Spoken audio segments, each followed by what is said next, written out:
Hello and welcome to Jazz Guitar Chord Melody, Part 35. Hi, I'm Mike Hayes, and in today's session we're going to start work on our next chord melody arrangement. And it's on a tune that I'm sure you all will know. Its origins can be traced back to the mid-17th century, and it's in the Dorian mode. So that's a good mode for us jazz guitar players to be working in. There's a lot of famous jazz tunes that feature the Dorian mode. Tunes like So What and Milestones by Miles Davis and Maiden Voyage by Herbie Hancock.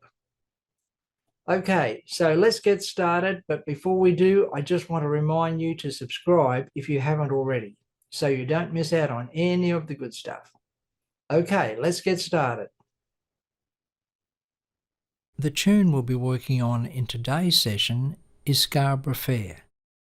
I'm sure you all know the tune and you've most likely played it on the guitar.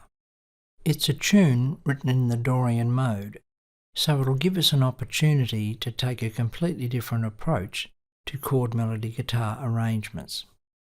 And instead of starting with a lead line and a basic set of chords and build the arrangement up like I've done in previous sessions, I'm going to start today's video with an arrangement of Scarborough Fair that I've made, and then I'll go through the process of how I come up with the arrangement. So without any further ado, here's Scarborough Fair.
Okay, now let's talk about the thought process of how we arrive at an arrangement like that. The first thing I do is think about the song and think about how I want to present the song. Some of the first things that come to mind is what key do I want to play the song in? Of course, you can play a song in any key. However, each key creates a certain emotional response with the listener. And I've chosen D minor because D minor depicts mystery and nighttime. For this arrangement, I've chosen to present this tune in a dark medieval type setting. So the key of D minor seems to be a good choice for me. Now that I've settled on the key, and since this tune is written in the Dorian mode, I'm going to have a look at what other options I can use as resources in D minor. So obviously I can use chords from the Dorian mode, and by that I mean I can use triads from the key of C, and I can also use scale tone 7th chords from the key of C. and why I'm referring to the key of C is that the Dorian mode is the second mode of the C major scale. I could also use harmonies from the D Phrygian mode. I can use the triads and the scale tone seventh chords in the Phrygian mode. The parent key of D Phrygian is B flat. I could also use chords from the D Aeolian mode. I could use triads and scale tone seventh chords from the D Aeolian mode. The parent key for D Aeolian is the key of F major. And of course, thinking outside of just using modes exclusively, I could use chords from the D harmonic minor scale or the D jazz minor scale and so on. So the choice of chords that I use will be determined by the sense of drama and mystery and intrigue that I want to create in the arrangement. But as you can see, straight out of the gate, we have a lot of D minor options here. In the arrangement, we'll be using a lot of concepts and techniques that we've already covered, things like triads, pedal tones, and so on. However, in this session, I'd like to introduce a new colour for our sonic toolbox, and that is what we call tone clusters, sometimes referred to as chord clusters. I'm going to use these tone clusters as a contrasting colour to the medieval modal type sound. To give these tone clusters a Dorian type feel, I'm going to have the bass play a D note throughout. The bass will just be playing a D pedal tone throughout the whole exercise. And what we're going to do firstly is play notes from the C scale in seconds.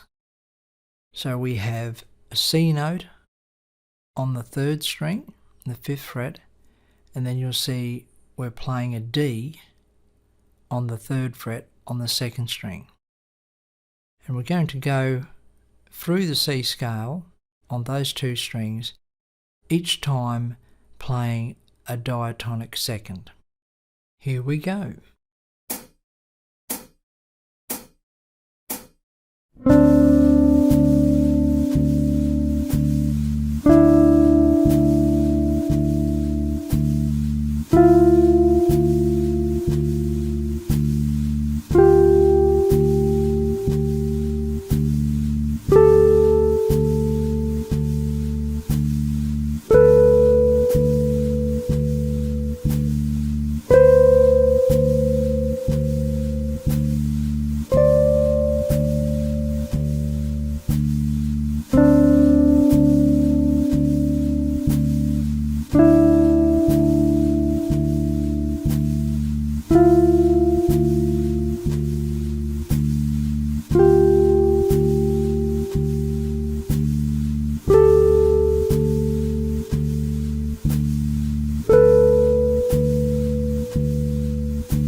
As you can note out here, the interval of a second creates a lot of dissonance, and that creates the drama and tension that we're actually looking for. Our next step is to create a series of thirds in the key of C major played on the first and second strings. Again, we're going to have the pedal tone D played in the background. Let's try that and see what that sounds like.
can hear, the interval of a third does not create the same type of tension that the interval of a second creates. And now we're going to put together the interval of a second and a third. We're going to play them all together in a tone cluster. We're going to create a 3-note chord or tone cluster that's made up of a series of seconds and thirds. When you're ready, let's try them out. Again, the bass will be playing a constant D pedal note under the tone clusters. Here we go.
Now, just to give you a taste of where all this is going, I'm going to take 2 bars out of the melody of Scarborough Fair, that's bars 7 and 8, and I'm going to use these tone clusters to harmonise the melody line, and I'll do 2 different versions and I'll finish on a different chord the second time. But this will give you an example of the type of colour that these tone clusters can create as a contrast to the traditional type of chords and chord voicings. Here we go, bars 7 and 8.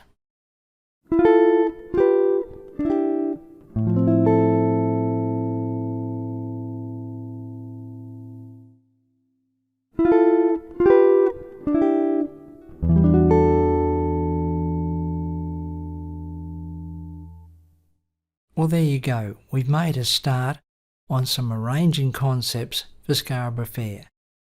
We'll actually be working on this tune over several sessions because there's a lot of ideas to discuss. I do hope you've got something out of this video, and don't forget, if you have any questions or comments, to leave them in the comments section below the video. And as always, I look forward to catching up with you again next time. Bye for now.